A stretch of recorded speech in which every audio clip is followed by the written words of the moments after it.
bihi awiye aw be femin don ayo fo no e nabillahi Musa ka ko abo de shino ani Isa ka ko abo shino ay sosoli ko la wonye foray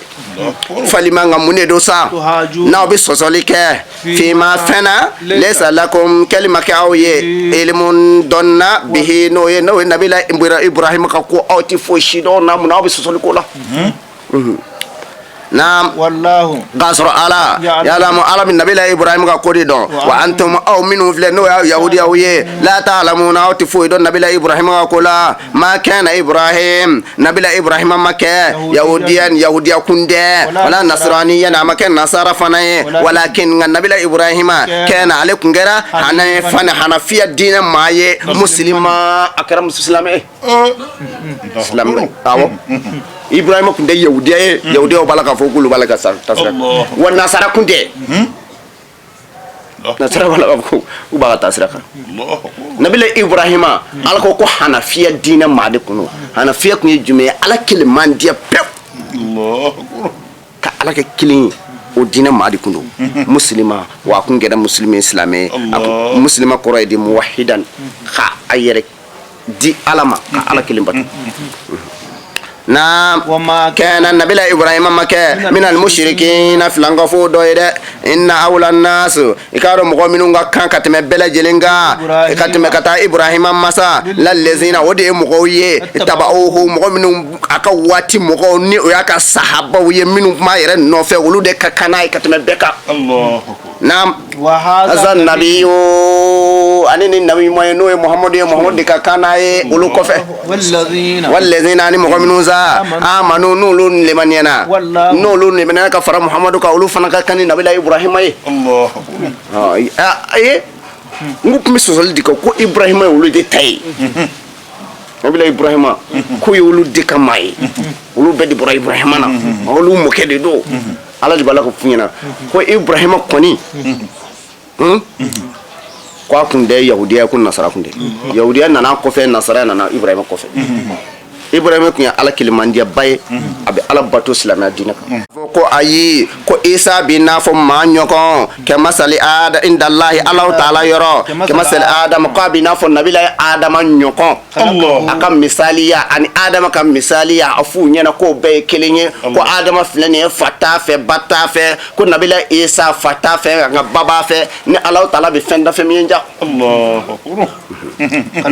Allah taala ya da min turabin ay nabila Adam adakabo bokola suma okofe qala Allah taala ko bokoyima kun ko ekake fayakun akra adamay Allah akbar yafam ya wala don diyorano oh inna masala Isa ko Isa ni kafiru ye unana alakira soso kafo ko Isa kun ko abe chukudi ko eko ko Isa ko te aladi mana fayjini Allahu afayjini parce que Isa nabila Isa abba Maryam anyo sorotu fo o Maryam de nabila Zakaria de amara watimina akumi bo kata ala mihrabula no Zakaria ka alabato roy Maryam mi alabato yi Allah mana ka to alabato la sa melka jinginaka melka na fo Maryam yi ko Maryam ko ala ko abina fendo dima ko deniru Allah akbar parce que bakuni ala deli kaka dingen di nama ale mi fe Isa di ka dale ma Isa madama ay ede di ibama donc Isa di na buila Allah akbar ya fa Maryam hein parce que eba fabe fe mais Isa mi mina dima fata fe de Allah ruh lahi alaka nidi do amna fiela Allah na ya fiela Jibril di balagan fo Maryam asra de afrengen mayredo dimsendu ni fieri la ni mina korobaya nabila Isa kalu kono do ayodo ke Allah ka fo ko ni fiera la do na ka jingina do tede nabila Isa kalu kono do yerde ka bala Allah ya fam mais a jingine nabi mo o be kira u b'o cogoya la n'u jigina u tile kelen a bɛ n'a fɔ hadamaden tɔw kalo kelen olu bɛ kɔrɔya tile kɔnɔ i n'a fɔ hadamaden bɛ kɔrɔya kalo kɔnɔ cogo min na o san kelen bɛ n'a fɔ dɔw san tan i y'a faamuya olu ka kɔrɔya cogo kun y'o cogoya ye mais olu bɛ kɔrɔya ten Ala fɛ o kɔni non u ka kɔrɔya ka teli kojugu voilà donc a nana bangi a banginen hein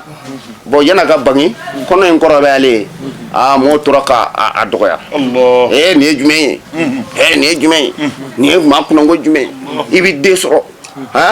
k'a sɔrɔ y'a faamuya ba la cɛ t'i fɛ o mun ko ye u taara kojugu de kɛ o kuma cɛrila dugu kɔnɔ kuma cɛrila dugu kɔnɔ min kɛ ko hey min dugu magabaw ani dugu kalanbaabaw a n'a dɔnnibaabaw sa olu ko hey an bɛ min fɔ a ye an bɛ min fɔ a ye a ye taa muso in faa n'a ma taa muso in faa ni ye halaki dɔ de ye natɔ a ka dugu kɔnɔ ka taa kojugu kɛ kabini Ala y'an da nin kan ka dugu la fɔlɔ ka taa kojugu kɛ k'o kɔnɔ ta a ye taa nin faa dɛ n'an bɛ nin faa nin ma ɲi dɛ kumana o ye labɛn ko bɛna taa fa Ala taala ye ci d'a ma k'a ka bɔ muso in ma n'o ye Mariyamu ye k'a ka bɔ Mariyamu bɔra il a jizi nakila a y'a faamu a bɔra ka taa dugu kɔfɛ wulon na sisan o kumana tamaro sun ni fɛnw tun bɛ yen a bɔra ka taa ye o nana fɔ a kɔsɔ kɔnɔ o m'a ye y'a faamu n'o tɛ o tun bɛ fɛ k'a faa de donc u tora o la yen sa k'a bɔra a taara yɔrɔ min na o m'a ye Ala y'a tunun na donc a bɛna jigin don min na a nana jigin tamaro sun dɔ de kɛrɛfɛ a ko Ala min tu kabla haza wa kun nasiyan mansiya Ala ko ko ne kun ka saya ni bi cɛ n'o kun kɛra nin ko in tɛna sidɔn wa ne ka ko bɛɛ tun bɛ tunu ko bɛɛ tun bɛ tunu insan mansiya ça fait a bɛɛ bɛ tunu foyi tɛna bɔ bilen donc Mariyamu ka ko kɛra nin cogoya la n'Ala sɔnna suratu Mariyamu yɛrɛ b'a ɲɛfɛ an bɛna taa tɔ walawala ye Ala k'an bɛɛ sababu ma donc a bangena Isa de la o yɔrɔ la yen a bangena Isa de la o yɔrɔ la yen donc Ala ko wa khuzi ilayk bi juzi nakhila kumaw bɛ yen bon Isa bangenen sa a ko Ala ma k'ale bi k'a ma ban k'a tɔ ye jumɛn ye ko ne bɛ taa ne ye so cogo di ni dɔw don ni limaniya t'u la u b'a faga Ala ko ni bɛ taa so ko m'a kɛ cogo di Ala ko taa a siri kɔ la i ka taa n'a ye n'i sera dugu kɔnɔ n'u girinna ka da i kan a fɔ k'u k'i jɔ ko kuma b'i fɛ n'u y'u jɔ a fɔ k'u k'i ɲininka n'u y'i ɲininka i bolo sin den in ma i kana kun fɛ dɛ a fɔ inni sɔ'im n bɛ sun na parce que olu ka sun de kun ye olu ka sun n'an ka sun tɛ kelen n'olu bɛ sun na olu tɛ kuma maa fɛ a y'a faamuya olu ka sun n'o an da kun kɛra o ye a bɛ sɔn ka gɛlɛya dɛ a bɔ ya kan bɛ caya dɛ Ala k'an bɛɛ sɔn wa voilà olu ka sun n'u kun sunna tile bɛɛ i tɛ kuma maa fɛ sun bɛɛ ye kɔrɔyali ni mɔgɔ bɛ fɛn minɛ i b'a kɛ tan tile kɔnɔ i tɛ kuma n'i kumana i ka sun cɛ donc a ye den siri a kɔ la ka taa n'a dugu kɔnɔ a selen dugu kɔnɔ u ko payi k'a nana k'a ɲɛna yɛrɛ de a yɛrɛ nana donc u ko k'a kana sama k'a nana yan an bɛna ɲininka dala kana fɔlɔ yanni an ka fa o kumana u nana n'a ye u ka belebelew yɔrɔ la k'a feere kukunkɔrɔba ninnu o ko a ɲɛfɔ a kɛra cogo di i ye nin kɛ cogo di ma kɛnɛ umu kan bakiyan e ba bɛɛ tun bɛ e ba dɔn ni alabatula ye dugu in na e ba de tun bɛ Ala deli wa an zɔmɛ n'a ye n'a ye fɛn fɔ Ala ye Ala bɛ sɔn k'a faamuya wa a ba dun ye alabatula ye a ba de ye Ala deli ni Ala y'ale d'a ma u kun sɔn ma ba ye kosɛbɛ e ba kun y'o ye o e bɛna nin kojugu in kɛ walayi ma k'i ba ye kumaw fɔ den ye mun ye a y'a bolo siɲɛ den ma k'e ka nin lajɛ bani e b'an filɛ lagatɔ ya i b'i bolo sin den ma an ka kuma i den fɛ wa den min bɛ kɔ la o bɛ se ka kuma cogo den min bɛ bɔ n'a kɔnɔ o bɛ se ka kuma ɲɛ o yɔrɔnin bɛɛ Nabila Isa ko bisimilahi rahmani rahim a ko inni Abdullah atani kitaba wa ja'alani nabiyya a ko a ye lamɛn ne ye Alahu Taala ka jɔn de ye a ye kitabu di yan n'o ye Injila ye wa a ye n kɛ nabi ɲuman ye a fitinin ma a bange don a ba kɔ la a ye nin kuma in de kɛ u fɛ mana o kɛra min kɛ ba fagali ma bɔ a ka sɔrɔ ka kuma walawalaw ye n'Ala sɔnna suratu Mariyamu na an bɛna tɔ walawala Ala k'an bɛɛ sababu ma o de ye Nabila Isa ye na alhaku tiɲɛna ka bɔ e ma yɔrɔ nana e kana kɛ nun tari na sigasiganabaw dɔ ye nin ko in na tiɲɛ de walawalalen f'i ye nin Isa ko la tiɲɛ de walawalalen f'i ye Mariyamu ko la tiɲɛ de walawalalen f'i ye Nabila Isa ma ta a ma sa u ma faga wa o tiɲɛ de fɔra i ye f'i ye nin fala takuna minal mumtarina dɛ maa minnu sigasigalen don Isa ka saya ko la kana fara olu kan dɛ Mamadu kana faru ka dɛ kana ku dɔ ye dɛ fala takun minal mumtarin faman maa min sa hajaka n'u nana e sɔsɔ sa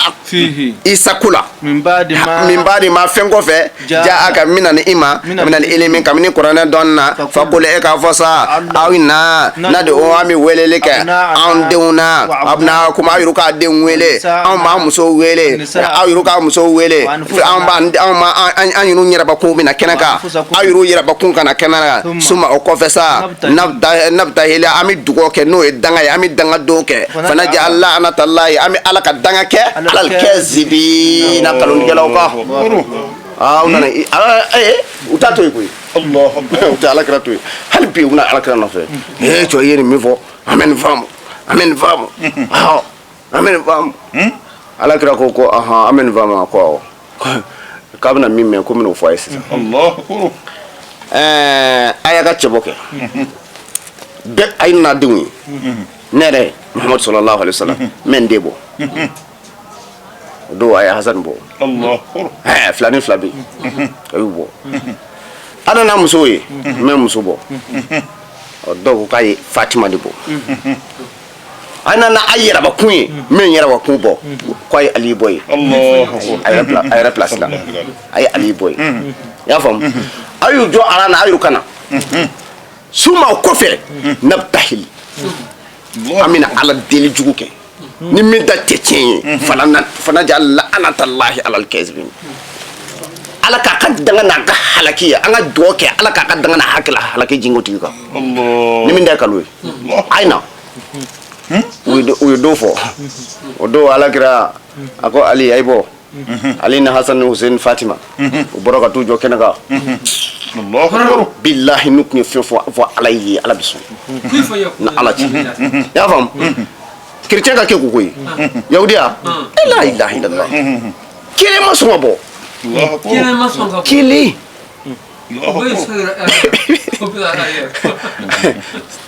tafsiritu dɔ ko ko wallahi n'u kun bɔra yen u bɛɛ tun bɛ ka halaki o don parce que danga min tun bɛ ko a tun bɛ chrétien ko b'a pewu danga min bɛ k'o don a tun bɛ chrétien ko b'a pewu chrétien kɛ parce que olu ko Isa fagara de olu ye Isa faga de k'a ma kɔrɔta Ala dun ko k'a kɔrɔta la Alakira ko a ye fɛn damadɔ de fɔ Isa la a ko Isa ye Ala den ye Ala ko Ala den tɛ ko ruhulayi de don a ko a ye Isa faga Ala ko k'a ma faga a ye na an ka jɔ n'an y'an jɔ an bɛ dangani kɛ Ala yɛrɛ de ye nin fɔ Alakira ye koyi k'u ka jɔ ka dangani kɛ u ma sɔn ka na Alakira ko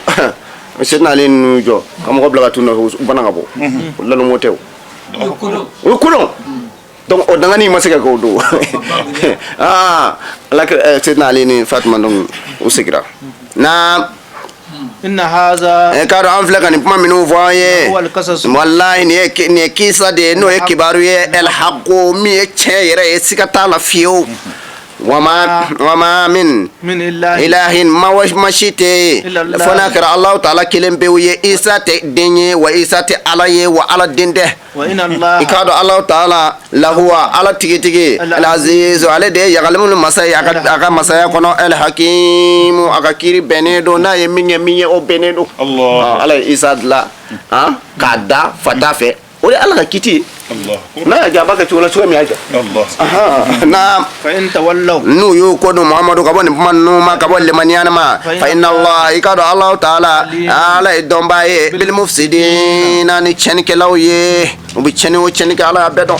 kul Muhammadu afo ya ahlal kitab ya yahudiya wa ni nasara no kitabu dungo yesa au kanna kala katab makama sawa in pma minna kaka na on ben nyonje na ko mana on nyonje manye jumenya la na buda kwanga na foi bato illa Allah fona kera ala droni kanga bato wala no shirika andi flafara bihi Allah ta'ala ka foila wala yattakiza ma do timinanike baaduna on dola kinina baadana dola kinina arbaba ko ke ala wereye kaso mini ala tekelenye fa in tawallaw nu yu kodo faqulu muhammad aw ka fo do ay sharia sa na ka fo on islameo muslimuna on de islameo yede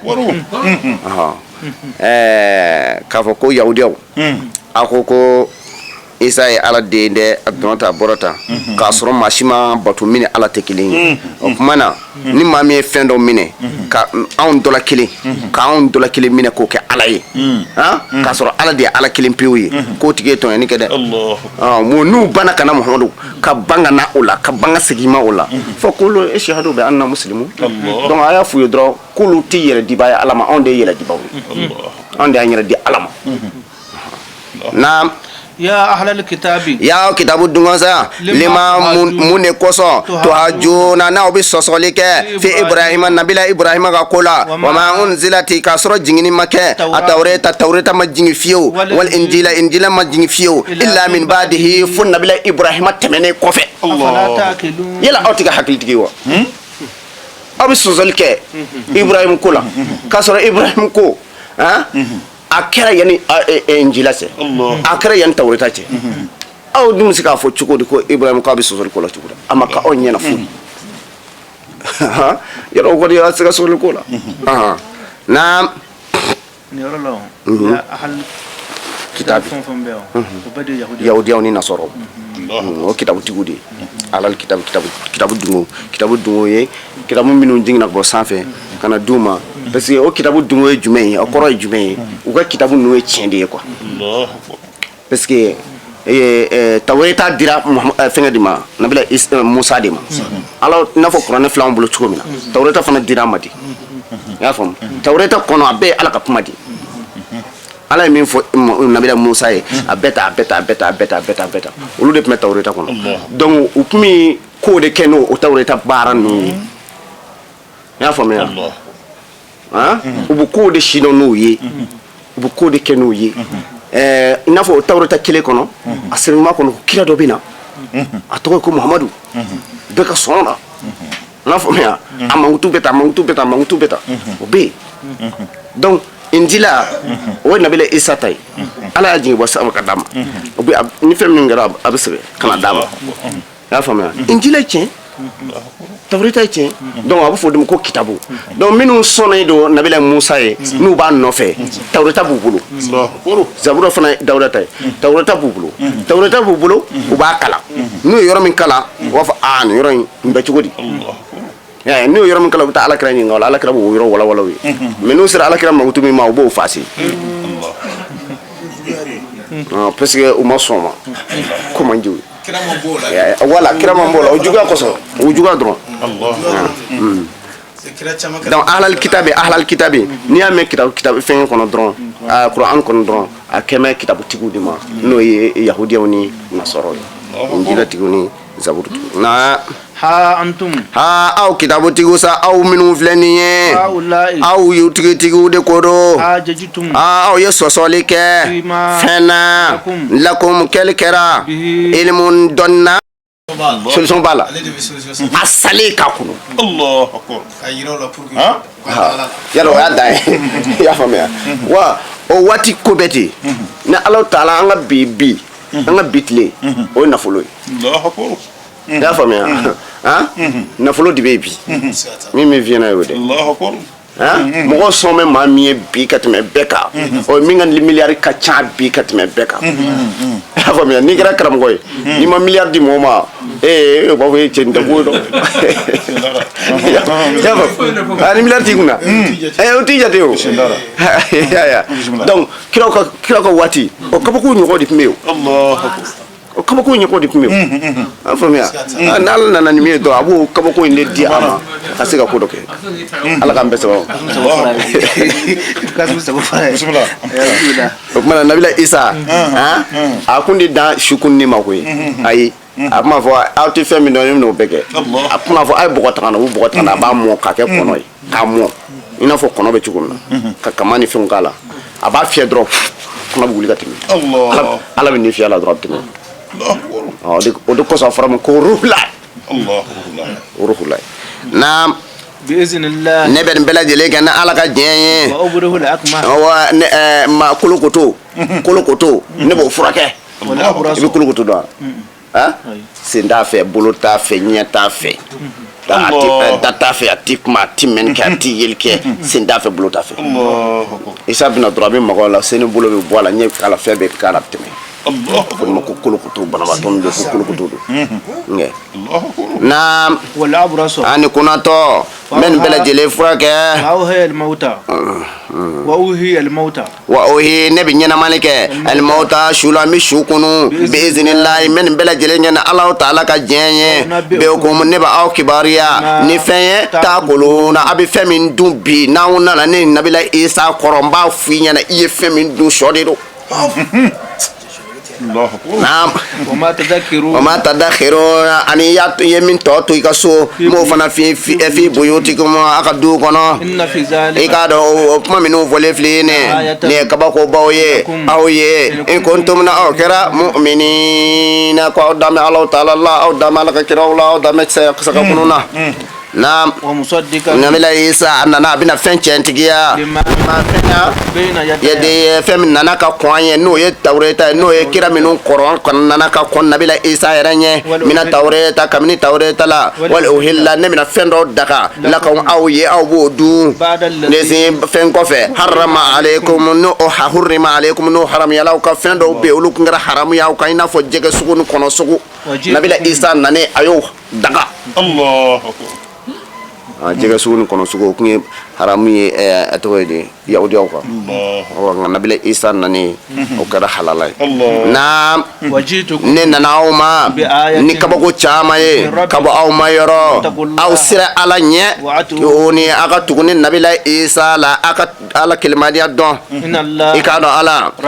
Nabila Isa ma de don ne fa tɛ dɛ aw fana ma don fa abuduhu a ye Alahu Taala bato haza n filɛ ka nin min fɔ aw ɲɛna nin ye siratigɛ de el mustaqim min tilennen don ka taa Alahu Taala yɔrɔ na ko nin ye siratigɛ tilennen de ye Nabila Isa ne hakili ne nin ko ninnu bɛɛ lajɛlen kɛra kabako bɛ tɛmɛ nin kan a tɛna sɔn o tigi nka Ala ko k'u ma sɔn dɛ falama ahasa Isa nana sɔmi k'a fɔ ko maa ninnu bɛ fɛ ka ne fa de Bani Israɛlikaw tun bɛ ten koyi n'i kɛra kira ye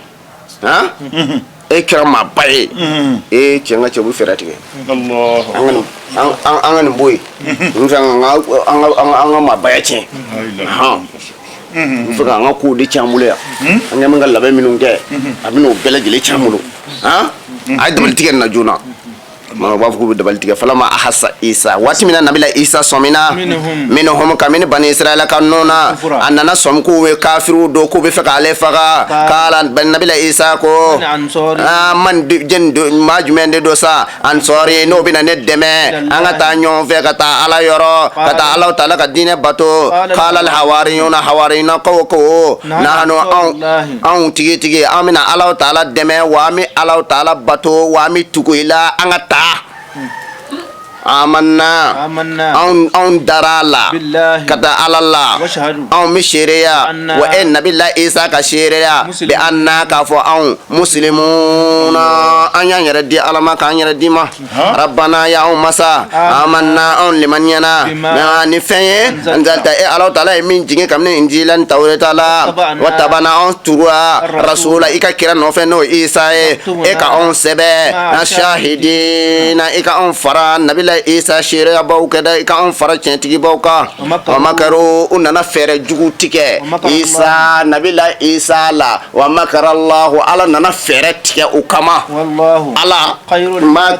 makirina ala de dabal bawla hera bay o kuma we munge we nabila isa gen ka gen anaka mo we ya gen ka gen kata do kulu kono mana mami mu nyefe ni ulu ka nyema bayere o do nabila isa no fe kulu kono ala o nyeda yelema ko ke isa ye ka isa takata sanfe Allahu akbar atarati ala isa takata sanfe min duna kulu kono ha ulu taru jo kulu dala utaru je o sere kulu kwa duna ko aya ko jeni midu ko era janga nyema ngati Allah ke kadu o dona minge o ma isa ala o nyera yelma ko ke isa nyedai ale bora dro ko chomi o botola o kare sai o ale botola senga ke isa ise o ko kanyana ale ko ka bi ma choko choko ale te isa ye o be famwa ale ne isa wa mine Allah wa chomi unana ko daga ha ay dabal tiyo kum na ke isa la ya be karila Allah akbar akuye dabalu tike amba genge o Allah ay dabalu mun ndige ka fu ko ami isa genge amen kala ha o bekara le rela wa makaru wi dabalu tike kum no ke isa dila wa makara Allah ala dabalu yela mo yuruka wallahu khairul makirin dabal kala wala hera bandi ala ti dabal jugute ala ka dabal hera bandi ya to ala ende kula no mami ma fu ko isa isa fakara isa ma fakade Allah akbar amna isa ma fakara fi isa yella wabiji Allah akbar abina andaro la wa ansomo ma ala kira o foye ko isa yella wa isa bijin Allah wallahi wa andamo la ansomo de isa yella wabiji ha nabi madi do nabila isa nabi madi o christian de tukura lela ka fo ko uluga kira Allah akbar na izi wati kusuma qala Allah ta'ala ko ya isa nabila isa ma ka do ne ala mutawaffika ne bine emine warafiuka mini korota ilayya katane alama mutawaffika aja fata famu kanyene mine fukalte de mutawaffika ha mukbiduka mine qabiduka ne mine alam ne mine nabila isa mine ya famia warafiuka fi billahi ala fi warafiuka mini korota ilayya katanera alam kaso ima fa sayate de ha wa mutahhiruka ne alam ne nabila isa saniya kabum nununga fagalima min allazina kabum qoma kafaru ma minun kafirera wajailu allazina min muqawka mu'minu ittabauka mu'minun tugore ila no yika islamiye fawqa allazina minu fusaya mu'awiye mu'minu kafaru nulu kafirera yawmid alqiyamati fukata se alqiyama jodo bi pusanu suma o kofe ilayya kanane alama marje o kuma o bemna segi kanane alama fa akum nemna kijitige aw ni nyonye mima fena kuntum aw ngera fihi o fena yaqtalifuna fihi aw malaka fofo nyonga dina kunye fona ne Allah taala abna sinema ya mina bekiritige aw ni nyonje Allah akbar isa masa de isa korto la kata ala fi wa ala era fo wa kuma bana na fa amal ladina mu'minuza kafaru nulu kafirera fawazibuhum ni Allah taala nulu nyangata la shadida minga gele fi dunya ni jena minu nyangata wal akhirati la haraminu nyangata jen nyangata obikeni qur'ane nu yo qur'ane makame obidimi walla hara nyangata o tasumay wa ma lahum kema ke uye من الناس sirina ku mina deme la hara wo tuna se ka deme ba soro jena walla hara era pumate wa mal ladina nga mu'minun za nulu liman yana ka son Allah katla ka bara nyuma ke ni o bara nyuma ye fi hum nabina dili ko luma ujurahum qasaraula Allah ta'ala la yuhibbu zalimina arati to yan ba fede yera ko tu yera to yan ba Allah to fi ذلك vleka maminu viesa تتلوه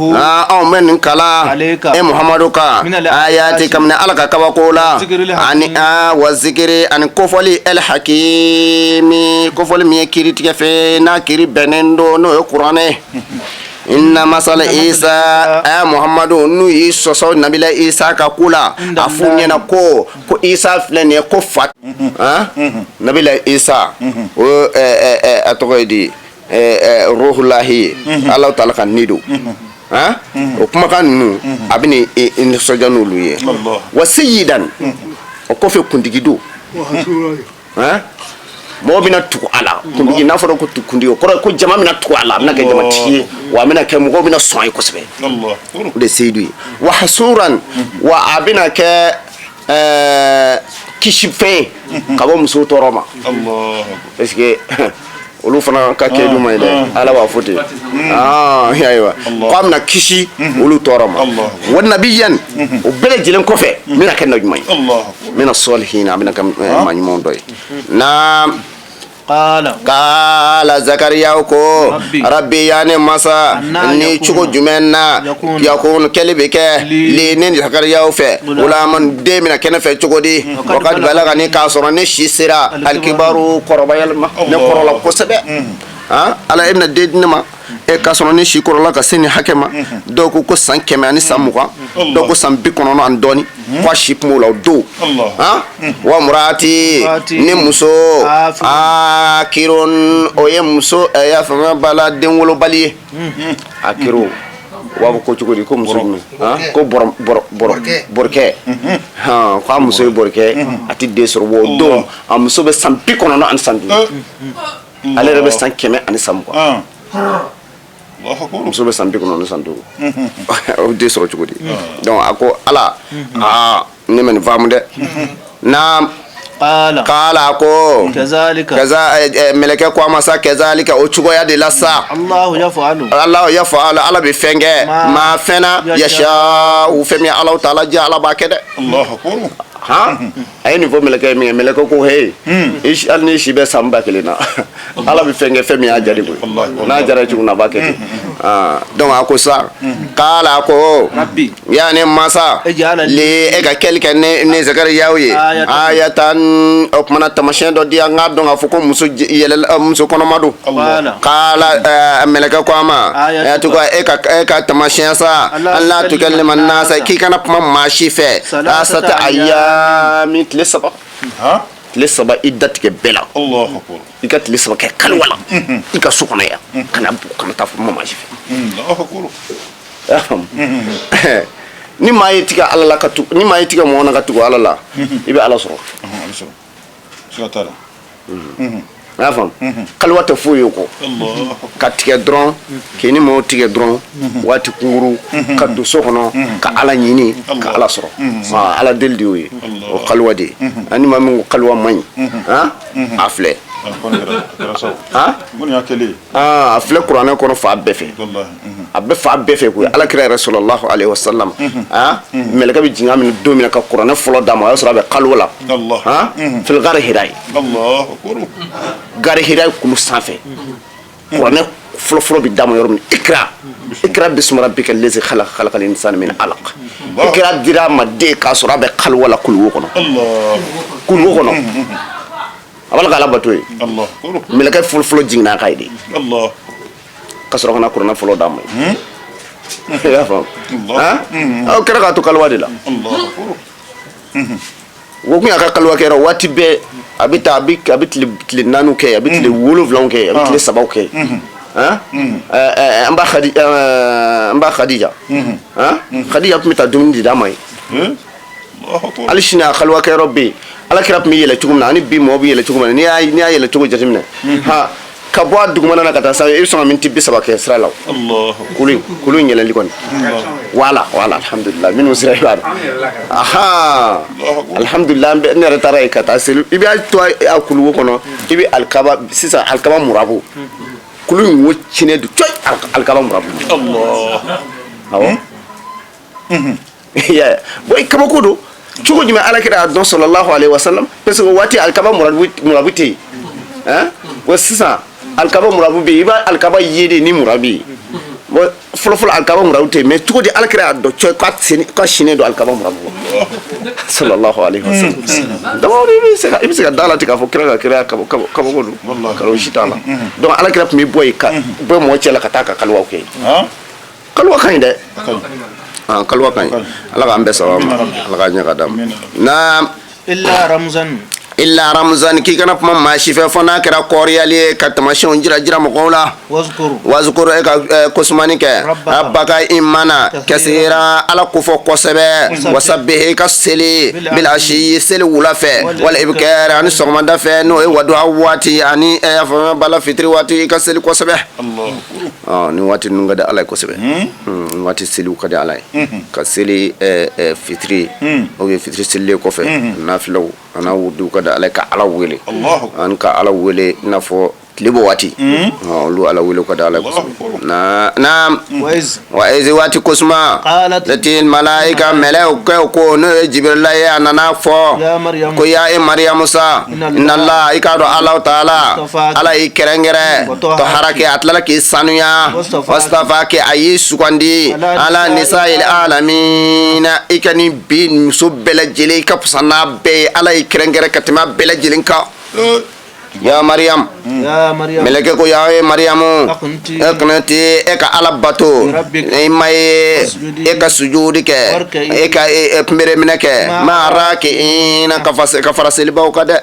zalika flakan minu fiye zakariya ni Maryamu ka ko min anba'il ghaibi billahi eknden do fiyo Muhammadu Allah ni mun dogole do bela Maryamu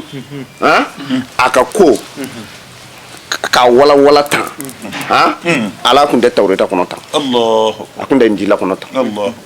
kun kamana gwanen do a cogoya la ala tala filɛ ka wala Muhammadu ye a ko Muhammadu bɛ i yɛrɛ kun tɛ nin dɔn koyi a ko i yɛrɛ kun tɛ nin dɔn koyi min anba'il ghaibi gindula ko dɛ minnu kun bɛ ne ni n ka nabi ɲumanw cɛ dɛ n filɛ k'o dɔ de f'i ye na nuhihi ami gindola kan nuvo ile ka kata e Muhammadu ma o ma kunta e Muhammadu kuma ke o wati mina utumbe e kunde o yoro lay Allah ay kunde me flika la kali flika beshiro mo onga ala ton ni wallahi naam izi yuliko na wati mina obi kerolen ke aklama homo kuma ala ko kala daw ke ka fo ko jeni bi Maryamu mara jeni dan Maryamu kanga di jeni ma ka mara ayuhum majme ne do yakfulu Maryama no bina Maryamu mara no bina Maryamu lamo wa ma kunta Muhammadu yoro la kunde de lade homo yoro la izi wati mina yaktasimuna obi nyonga dlugi kan mine Allah yoro ma jade Maryamu mara yoro o de jara Allah be ko kwa ka dalimo parce que tamashe min fɔra olu ka kitabu kɔnɔ o de ye Mariam ye bon muso yani Mariam kana fana muso ye ala deli baden min kɛ o dugawu minɛna o y'o bɛɛ ye tamasiyɛn fɔra ko bɛna bɔ ko muso dɔ bɛna ko bɛna bɔ o la a bɛɛ lajɛlen kɛra Mariam ye a don a n'a heure a n'a cogoya bɛɛ o kɛra min an ka cɛ u wulila k'u jɔ arahababu ni ya fama bala babu cogo di ko kisisu ani arababu kisisu o ye n'a fɔ alimamiw ani ka mori baw ani ka awula baw bɛɛ nana ɲɔgɔn sɔrɔ yen bɛɛ de ko Mariam ka d'ale ma k'olu bɛ taa mara a ma ja dɛ bɛɛ de ko Mariam ka d'olu ma k'olu bɛ taa mara an ma musa ayi daw de ma a yɔrɔ kɛlɛ wulila k'a jɔ ya karamɔgɔ ye ɲɔgɔn ka dugawu minɛ ha faamu donc ko a ma se o ma k'a y'a jɔ ko bɛɛ kana n'i ka kala ye na ni kalaw ye ay kala bla temsen to ko wili kana kana kala ta ni min ga kala tara o be Maryam ma Allahu akbar. kala tare bi to goy ya fa do nani kala yi kala nana bla Zakariya be odo Zakariya ya ga kala fara kala ka o kuma ni kala nyami ka kala nyami ka kala nyami ka kala da ha dimseni bi na mi kala nyina bo ta Zakariya ga kala ta Allahu akbar. fo siyɛ saba Zakariya ka kala bɛ taa ala ko Mamadu ko ɲɔrɔ la k'i kun de ye dɛ bon Zakariya ala ka Zakariya sugandi ka Mariam d'a ma Mariam a ka Mariam lamɔ ala bɛ fɛ ka fɛn dɔ de jira a la o kun ye jumɛn ye o kun ye ala wele cogo ye pour que Zakariya bɛ se ka Yahya sɔrɔ Allahu akbar. ya ni mɔgɔ y'i kɔn ala la i ti kɔn a la Allahu akbar. kana sɔn a k'i kɔn ayi kana sɔn o ma dɛ Allahu akbar. i y'a faamuya o de la diɲɛ ko o ko n'i bɛna kɛ fɔlɔ kɔn ala la Allahu akbar. ni kɔnɔ ala n'i y'a fɔ ala ye ala min fɛ ka nin kɛ n'i kɔni kɔnɔ ala la dɔrɔn n'i ye ala deli ni ala kɔni sɔnna a banni dɔw ko la a bɛ ɲɛnabɔ i y'a faamuya mais n'i ma kɔn ala la i sini ka don a ko la ten i bɛ taa firike ɲɛfɛ dɛ i bɛ taa firike ɲɛfɛ i t'a ɲɛnabɔ cogo dɔn nka tuma o yɔrɔ la de i bɛna segin kɔ k'i bɛna ala wele i y'a ye ala k'an bɛɛ saba ma n'o y'a sɔrɔ dɔ y'i kɔn ala la a bɛ ɲami bolo ɲami bolo eze yoli kaw na waati min na u bɛ filili kɛ aklamahum u ka kalaw la u ka kalaw yurikuna aklamahum u b'u ka kalaw fili kalafili pour que ka Mariam sugandi jeni maa mara na izkalati waati mina Mariam ko waati mina melekɛw ko n'o ye Jibirila ye ya Mariam na i k'a dɔn Alahu Taala siroka Alahu Taala b'i nisɔndiya ni kumakan dɔ ye ka bɔ Ala yɔrɔ n'o ye den ye ismuhu o den tɔgɔ Almasihu a tɔgɔ ye ko y'a faamuya bala alabatoba maa fosuman di maa barikama Isa a tɔgɔ de ye ko Isa yɛrɛ Almasihu o de ye maa barikama ye Isa min tɔgɔ ye ko Isa Mariama min ye Mariama den ye wajihan ɲa kɛ maa ye maa min ni ko bi k'a kɔsɔn ko bi to a kɔsɔn min mɔgɔ halakiya kɔsɔn min mɔgɔ don alijinɛ a kɔsɔn wa kɔsɔn ma don maa min ko kɔsɔn de ala filɛ ka fɔ kɔsɔn ma don ala de y'a fɔ kɔsɔn bɛ yen fo ka taa diɲɛ wuli bilahi ala ko wajihan kɔsɔn ma don n y'a faamuya ala hali sini o bɛ yen mɔgɔw la dɔw b'a fɔ ko kɔsɔn k'i k'a fɔ ko karisa kɔsɔn ko k'a fɔ ko bɛɛ ko ye musiriku ye kɔsɔn bɛ i y'a faamuya walahi a ka n'u lamɛn nka ala cɛ ala bɛ ko kɛ maa kɔsɔn ala bɛ ko to maa kɔsɔn ala filɛ ka fɔ ko nabila Isa ko kɔsɔn ma don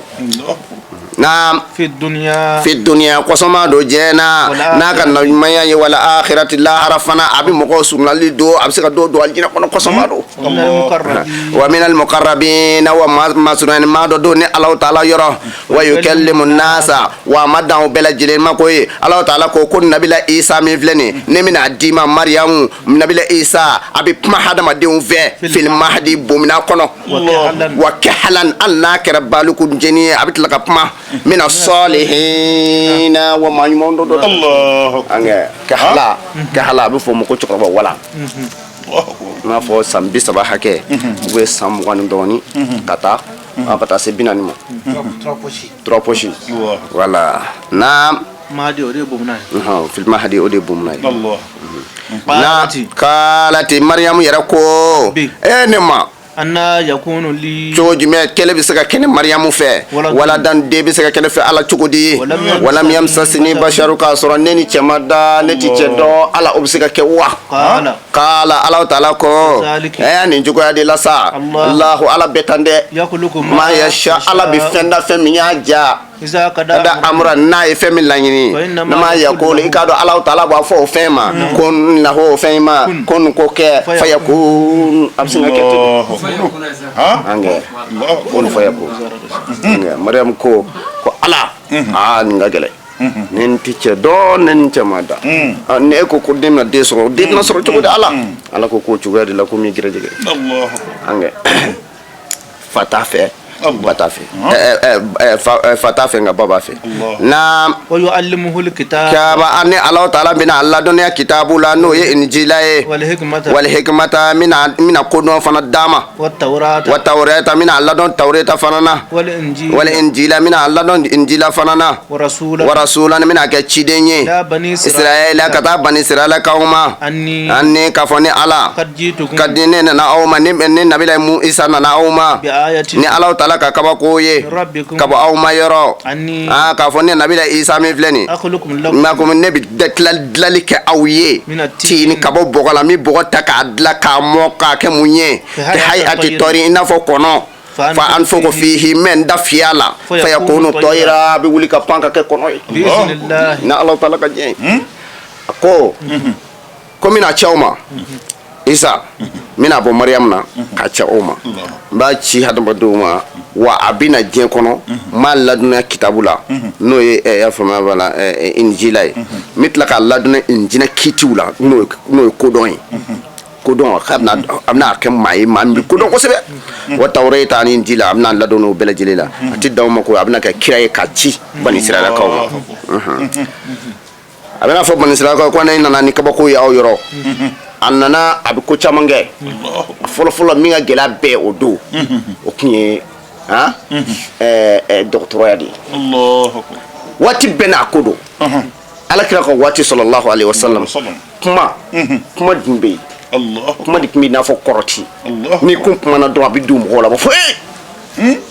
ni kuma in kun ka ɲi i n'a fɔ ciiru ka kuma duman dɔ fɔ k'a kɛ i n'a fɔ dɔnkili n'i y'a fɔ mɔgɔw ma dɔrɔn bɛɛ bɛ maɲamaya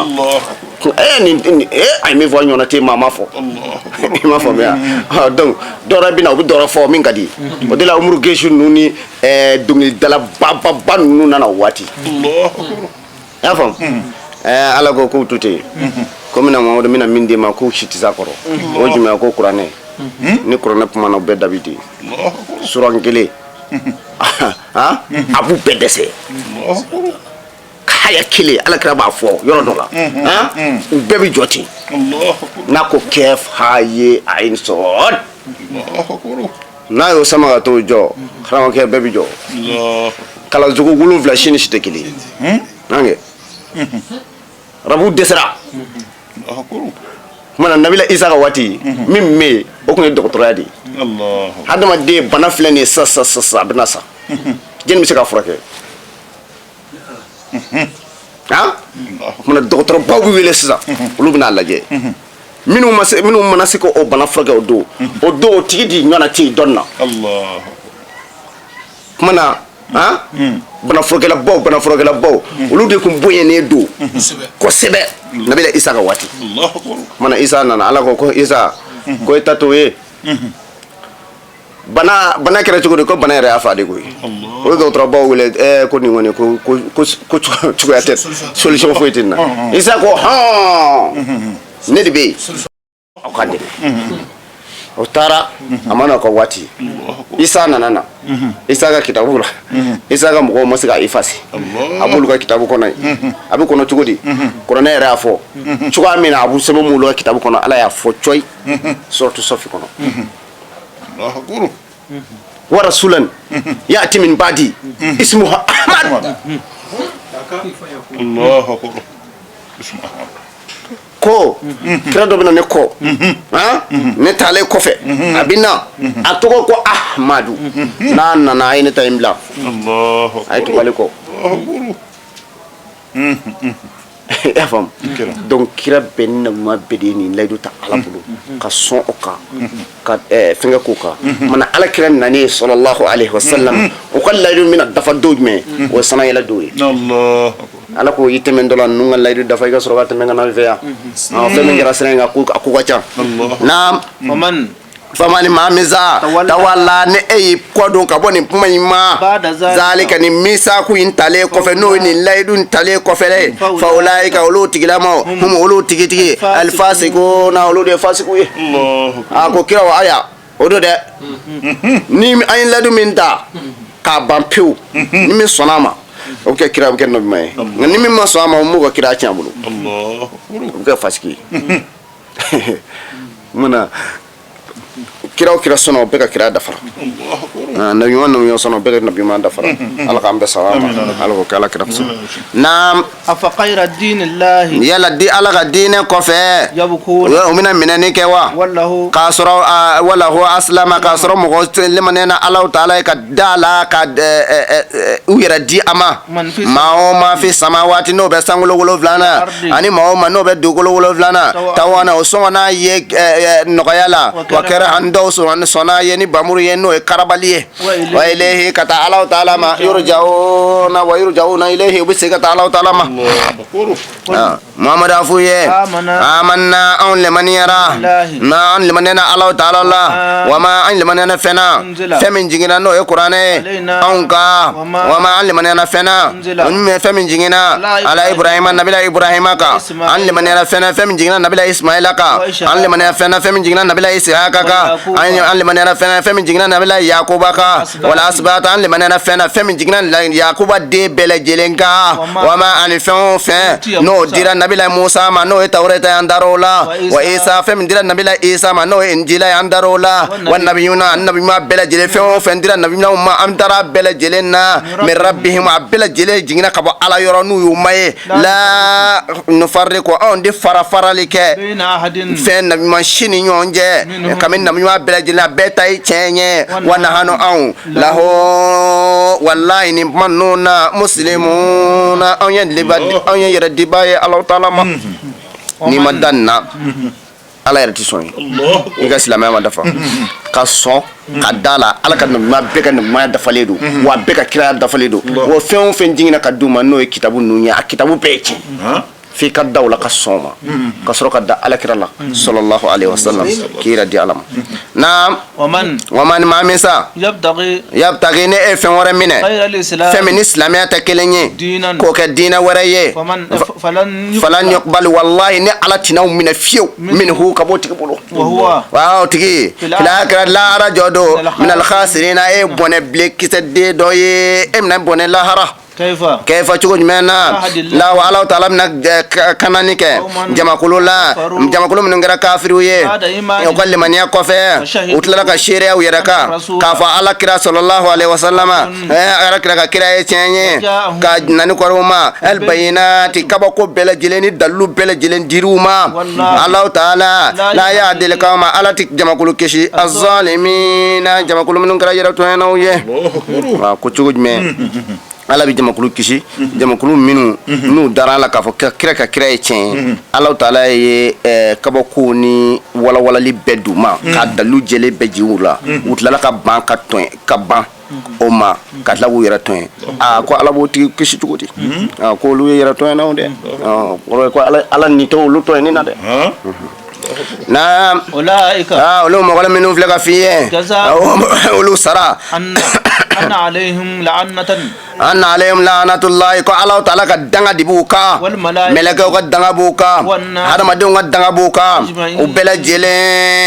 khalidina udumine do Allah taala ka danga ni melaka ko danga ni hada madon ko danga kono no janame ka fa ala tifagalike uluka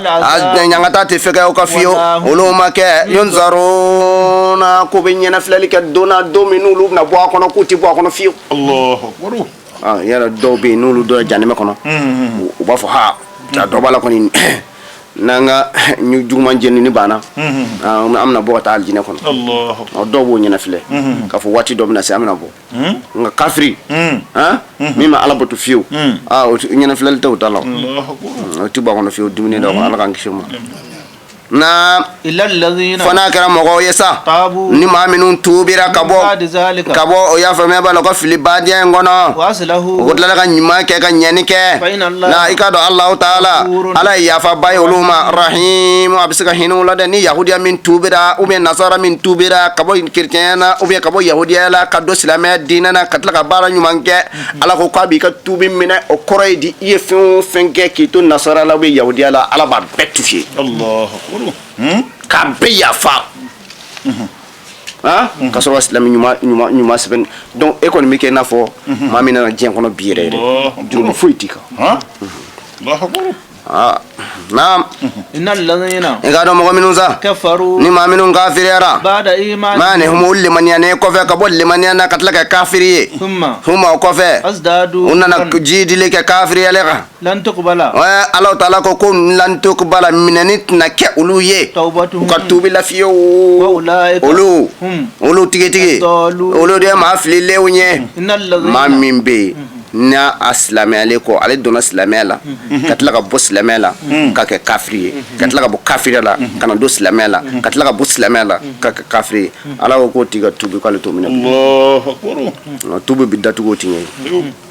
ange bidatu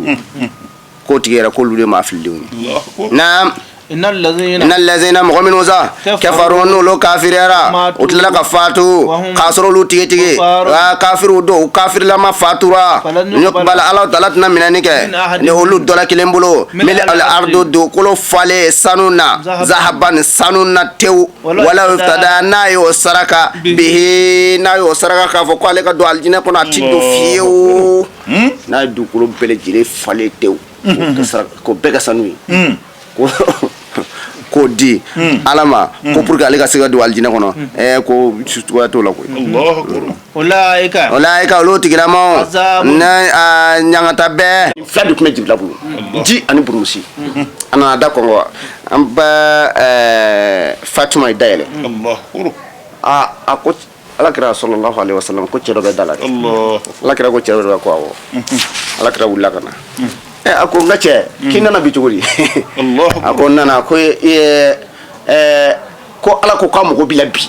Ha? ko am ko benna ko ko fu sanve ko aho Allahu akbar. ko jifle ne ikonna ikadomi burmu shifle ne ken ndo anata jaji nguye jumenye ami vaccination minge vaccination kayde vaccination do vaccination o kunya ala kira vaccination di aya ke chogodi ni bi bod duguma kata safe yoro do be o kakala kujugu Allahu akbar. ala kira na ya ko jina abi temei fo ita soro yoro do be o sumale do kujugu abi temei fo ita soro ala kira temei na o tugola Allahu akbar. ibi bod dugulo hali dugulo yoro do te kili oda ni mina voyage kata Amerique sa ba faya vaccination ke de ou bien ka brum fengirma do dule ibulo voilà yezumaleru donc abo chuga la ala kira tatola jibira de nana ni jie kana dama chuga ayako minge na ni so ya bulu no ye atoy di buraku buraku jora misri dala ala kira tatola ako ala kira seli misri kono folo ala kira seli misri kono abura dro ay buraku dala misri dala ko alhamdulillah bora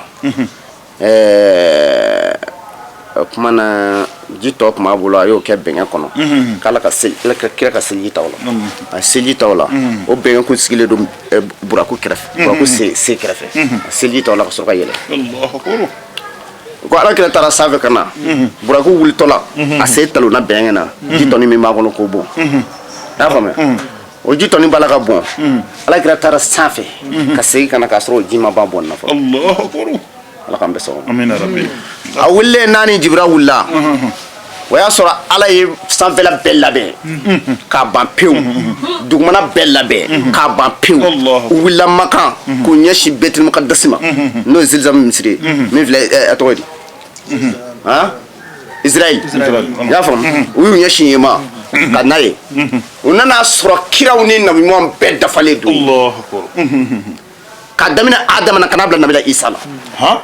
na nyuma ba keme ani ba mu kanna ni abet me misri kono ya fam ala kira na nasru dafale do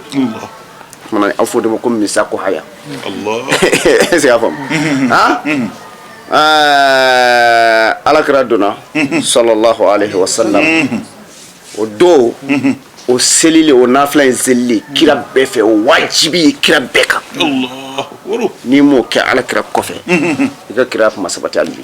do waje Allahu akbar. figo sila kira kofe o ko yemi sako minta ala bulu ya dafa mana ala kira dona misri kono adona misri kono minge be wula ku jo Allahu akbar. nge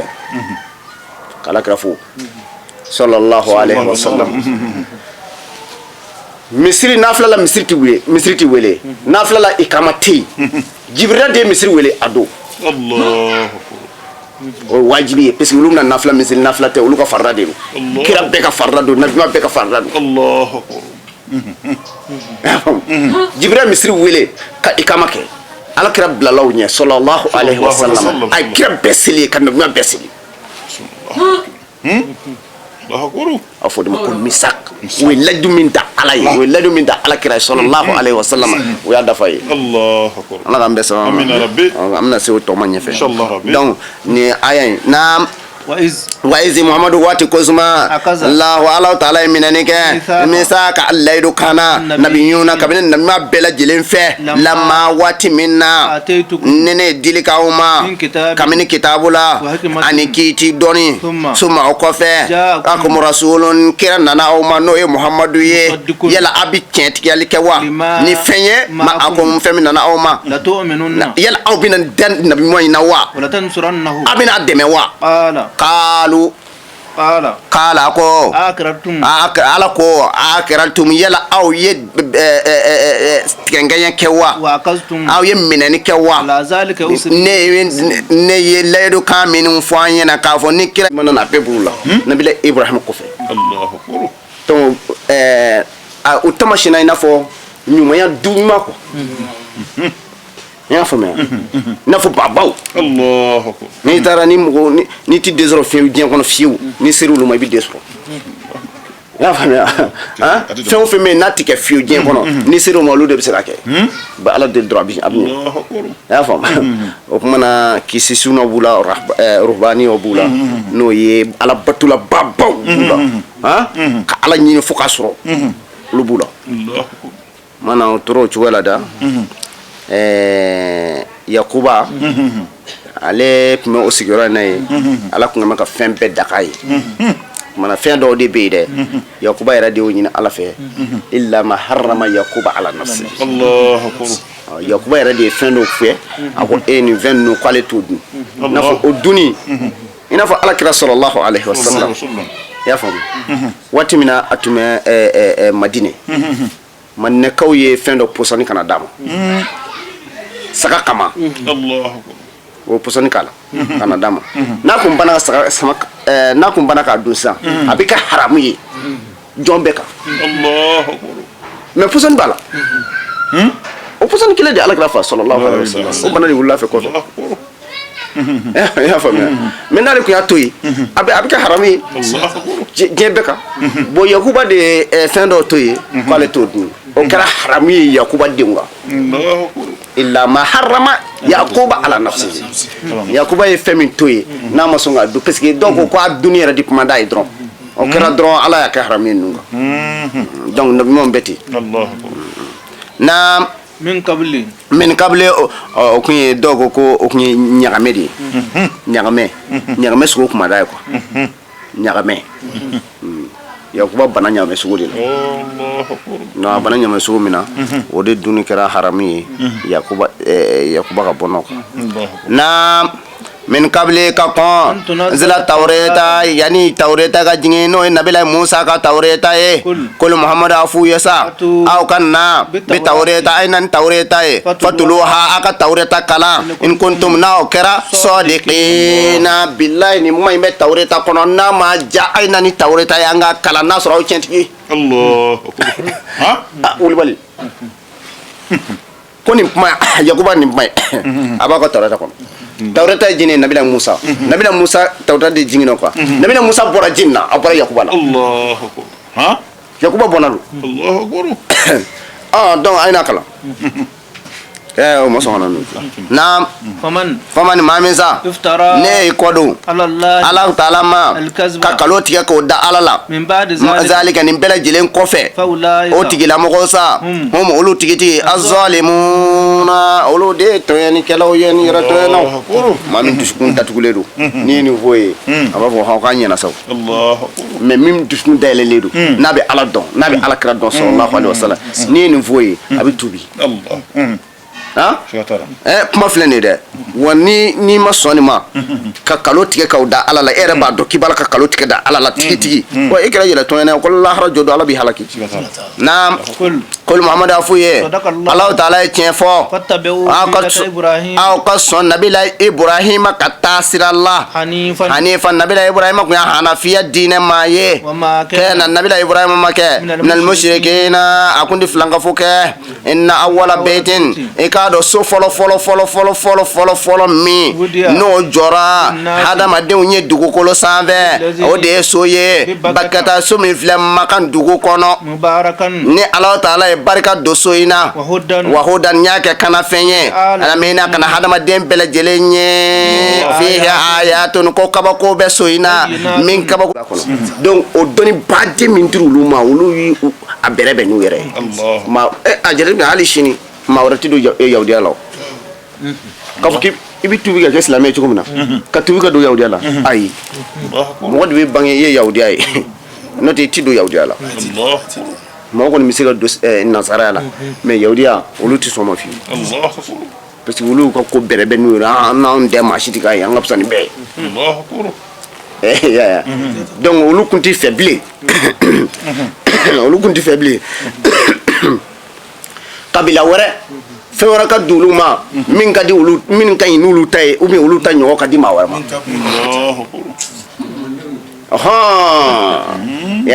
non ala bɛna f'i ɲɛna na aw yuhajukum walima a k'aw sɔsɔ inda rabbikum aw ma yɔrɔ kol muhamadu a f'u ye innal fadla i k'a dɔn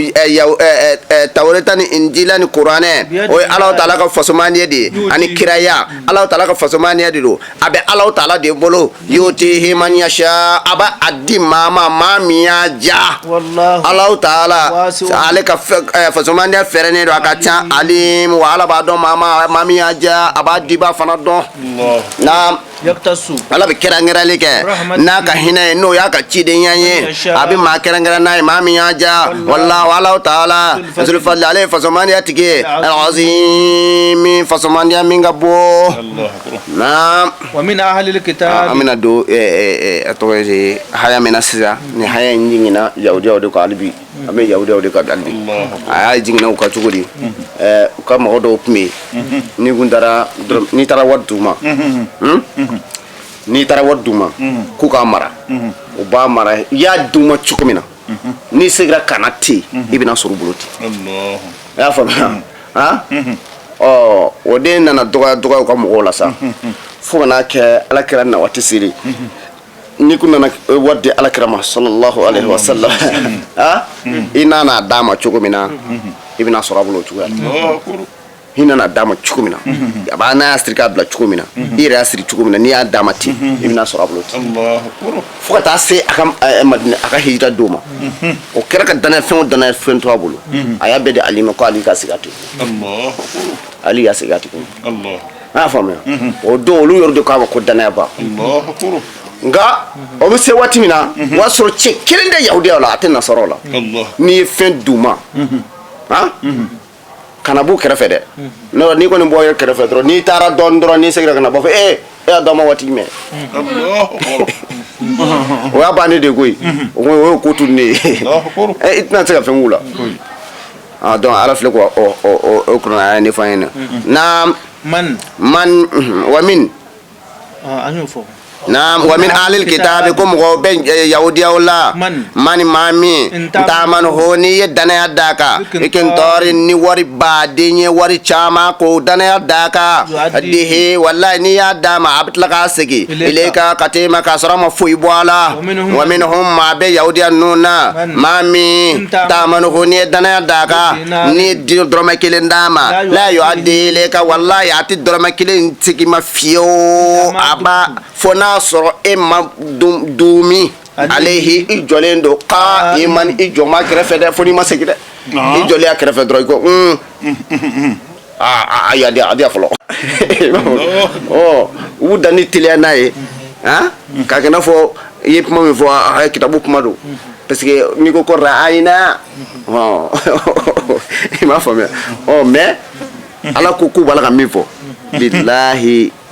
Mamadu u bala ka min fɔ u da la dateliya kuma de don u bɛ fɛ ka harufin dɔ fara ɲɔgɔn ka k'i n'a fɔ a bɔra kitabu kɔnɔ kitabu kɔnɔ kuma tɛ fiyewu u bala ka min f'i ma cɛ man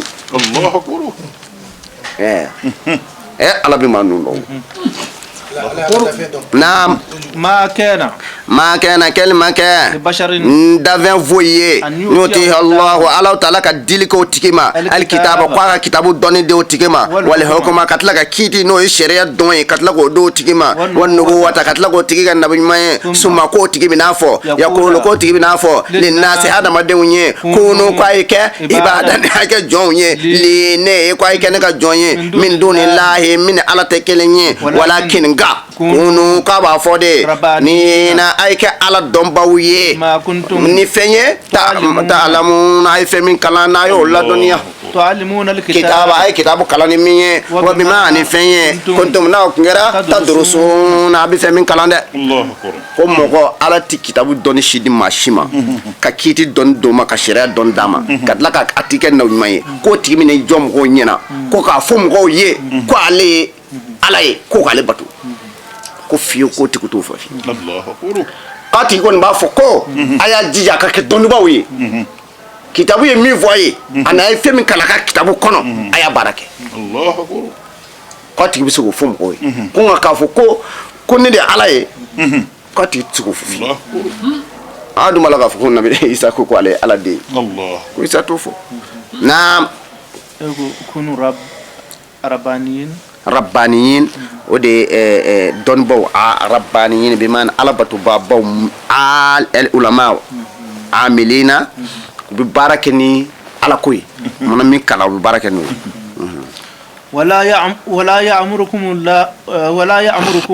wala ya'murukum k'a tigi ta aw yamaruya k'a ka minɛni kɛ al malaika k'a ka mɛlɛkɛw minɛ ani nabi ɲumanw arbaban k'olu kɛ Ala ye ko a bɛ Ala k'a b'olu bato k'u tɛ sɔn o ma k'a fɔ k'a ka mɛlɛkɛw bato k'olu ye Ala ye ou bien a ka nabila Uzaira ko k'o bato k'o nabila Isa ko nasaraw bɛ Isa de bato yahudiyaw bɛ Uzair bato ani mɛlɛkɛw n m'a faamuya donc ko ninnu man ka bato ka kɛ Ala ye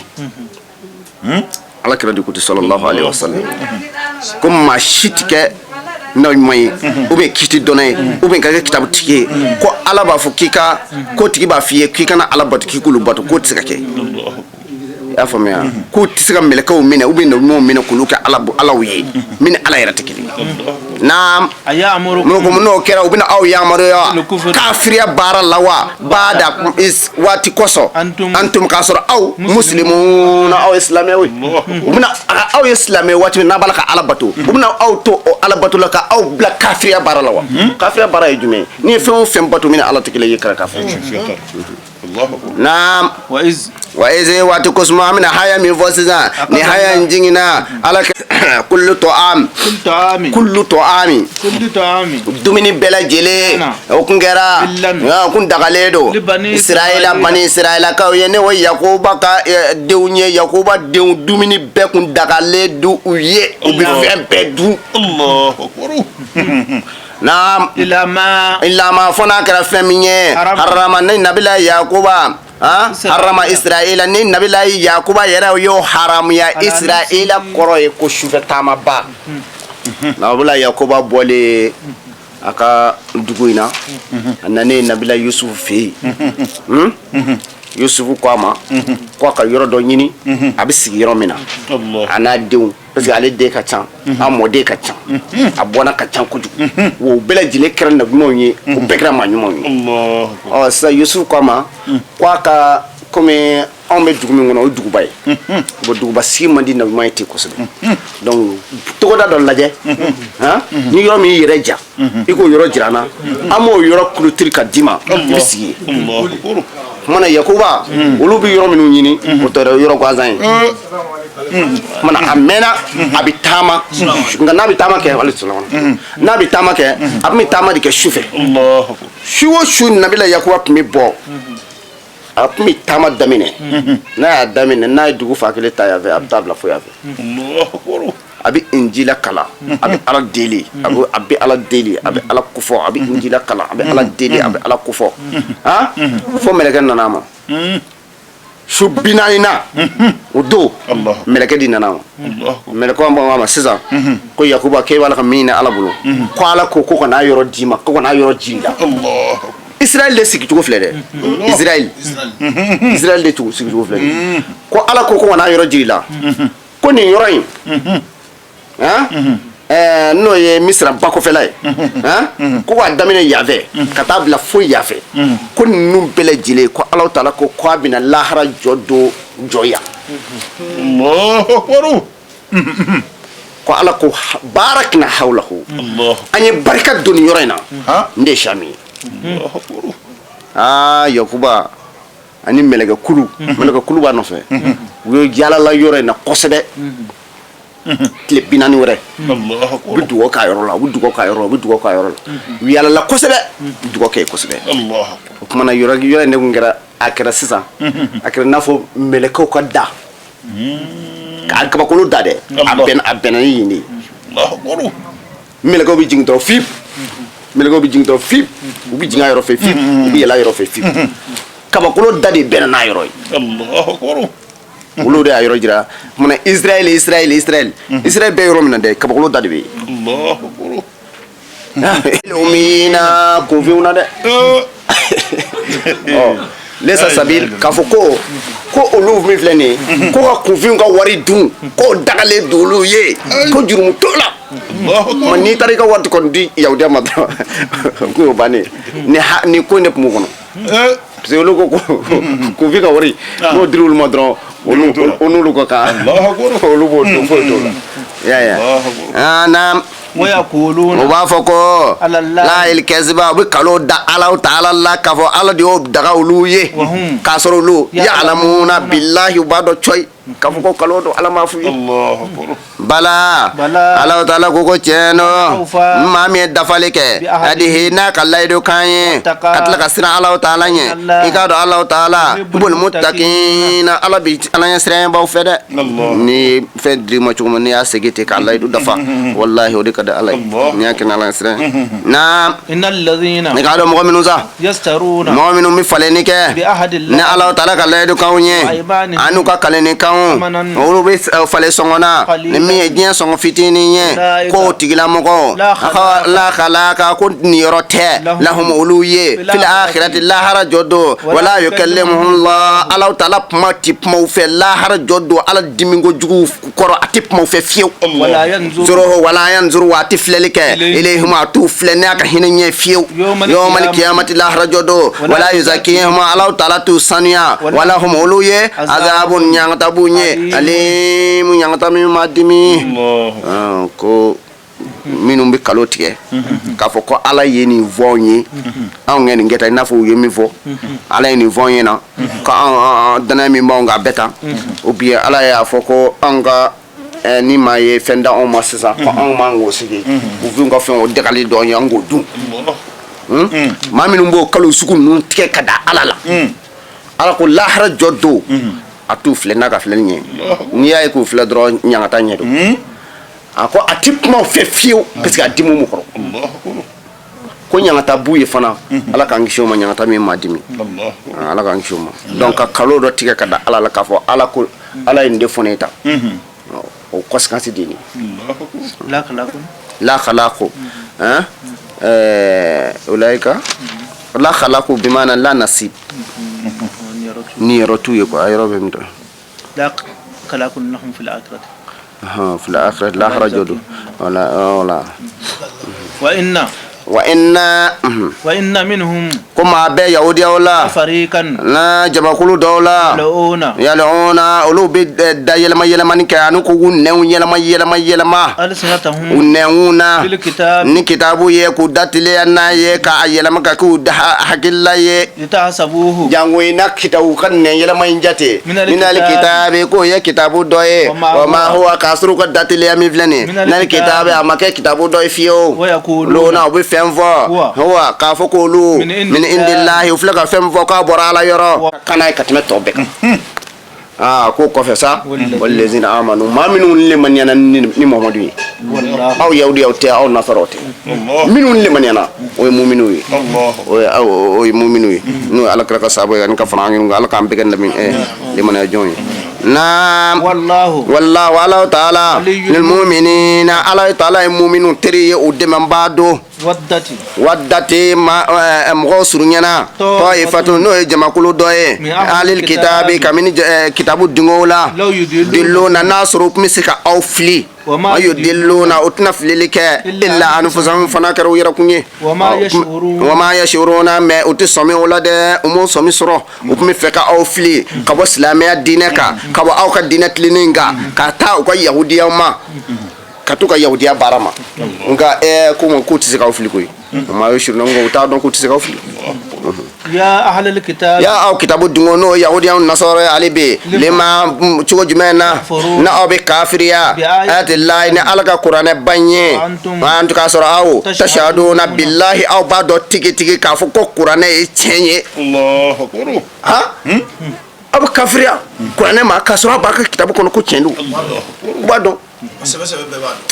naam ya alal kitabi ya kitabu dingo sa lima mun de koso dal besuna na aw bi ñagamini ke ka tiena bil batili ni kalo ya be kalo ni tien ñagami muna wa taktumuna atla dogoli ke al haka ala kira mangtu minu no baga kitabu kono no e tien ya bo dogo wa antum kasra aw tigi ta alamuna abadon ko kira ko tien naam وقالت طائفة جماعة دوكو كمن يهوديا والله إلمانيا بالذين فمن جننا الذين مغوكا مغمنو آمنوا نولو لمنيا القرآن نهار إلمانيا والله تلفلافه واغفروا أوكا كافريا آخره نولا سرع كافريا وما لعلهم عدوب على المؤمن يرجعون تكابوكا ديننا كان دوكا ديننا الله yen beke sogoma da fe wa cho an islamé nga wula ta si wati mina ubi muruti che aka ni dina ni beta mana wulu yeru fe ni yo kessa islamé do bina muruti ka bu no Allahu akbar wen vero no betiye ka do islamé la noy kat la muruti nam alal lazina amanu maminun limaniana nahari tilefela fe wakfuru aka kafiriya akhirahu wulafe la'allahum adobala islamen nu yarjiuna ubina murtika buka dinena kasekana do awka dinena ولا تؤمنوا أو كان لمانيا لمن فنا كران مغوي ما من تقرا أقد ديننا نو أقد دينك نو صنع أقد ديننا ما محمد عفوينا إكادو كنا يرى لا يودي الله تعالى كان كوتشنا دون على دي أيو كه من أي أطلعوا لدرون ناتارا مسألة كو حاجة كيسرة كنيكا تقولي أكو إيه نيكو نيكا كيو أكو نما فهم kono kuma fo fiu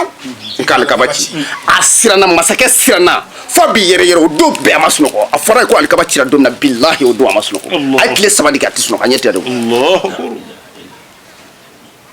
an kalama dinna ko hajjaj ko ni berbla ko alkabajo sadla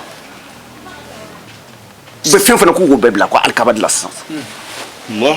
ko so ko alkabad la alkabo bod lalila abo jogo lamani la hajjaj no hajjaj de aci gacho ya fam alkaba ala ko man dakala ha kayna amina allah amma do angam maliko ne ma do duna kono ma temenuna ina fo Cheikh Ismail Dramé o duna kono allah parce que araba fo aga fendo la ko ale duna kono Ismail Dramé duna kono bi amma kala mo min duna kono fana kra Ousmane Sol Allah Ousmane Soliou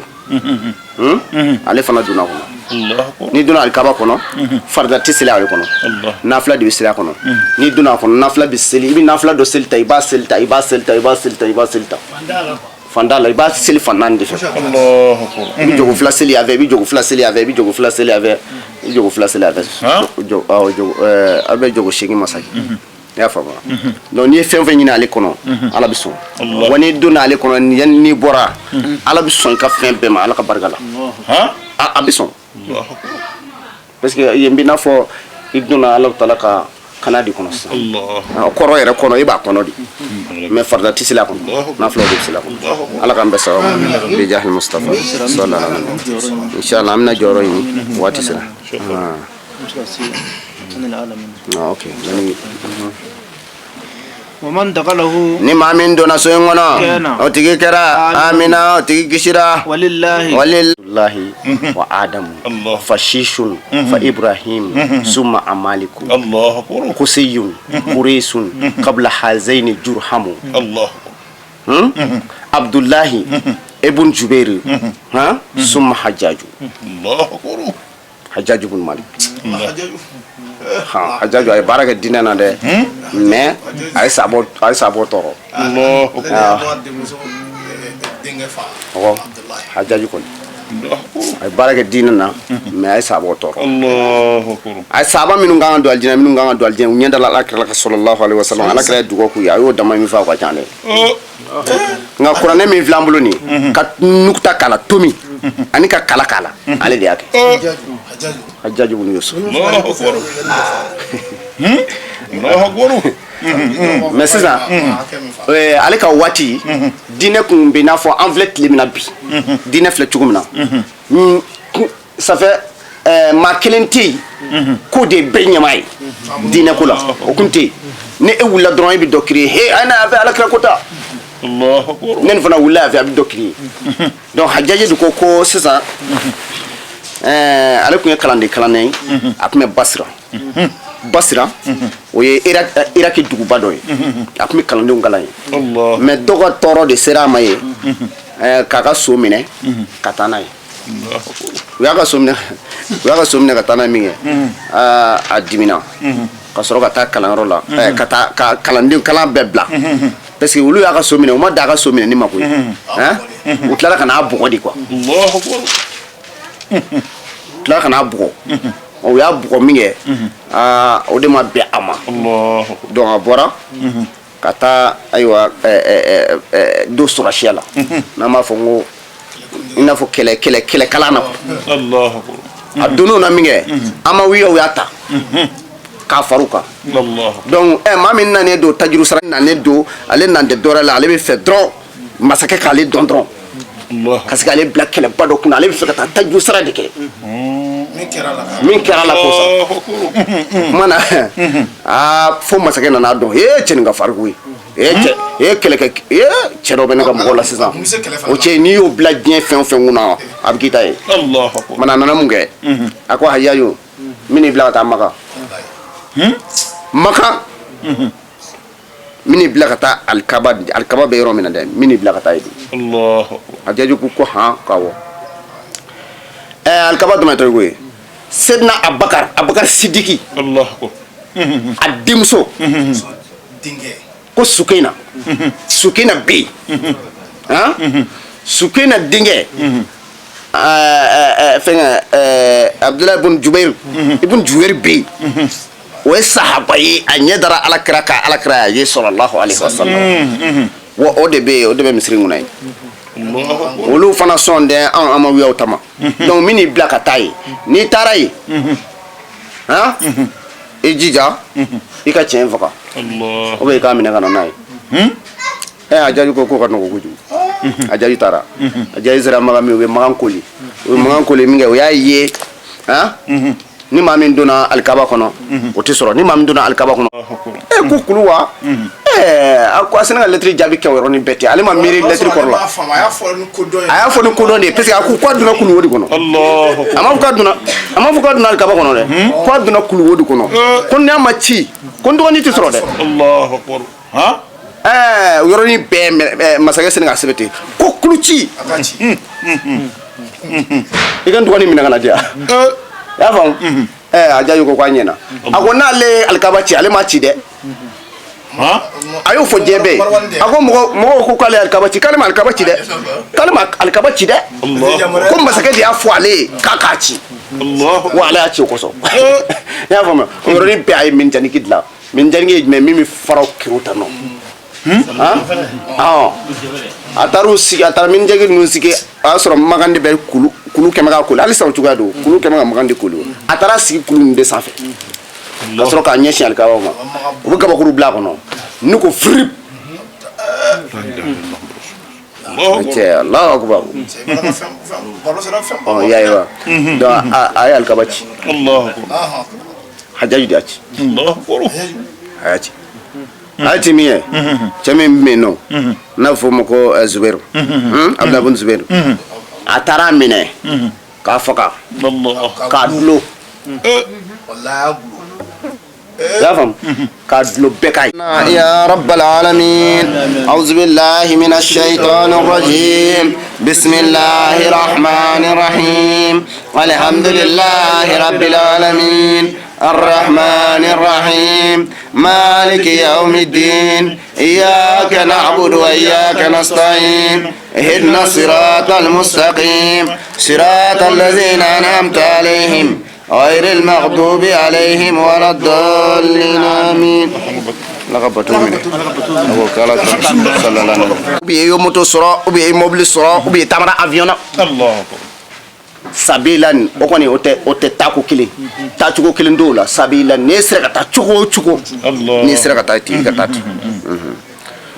maa min sa n'o kafiriyara ka bɔ Alahu Taala ma la i k'a dɔn Alahu Taala ganiyun Ala ye kaariba ye anil alamina ka tɛmɛ ka bɔ adamaden bɛɛ lajɛlen jinɛ na adamaden bɛɛ kɔ sadakallahu mawlana al-azim wa ballaga rasuluhu al-karim wa nahnu ala zalika min ash-shahidin allahumma anfa'na warfa'na bil qur'an al-azim wa barik lana bima fihi min al-ayati wa dhikr al-hakim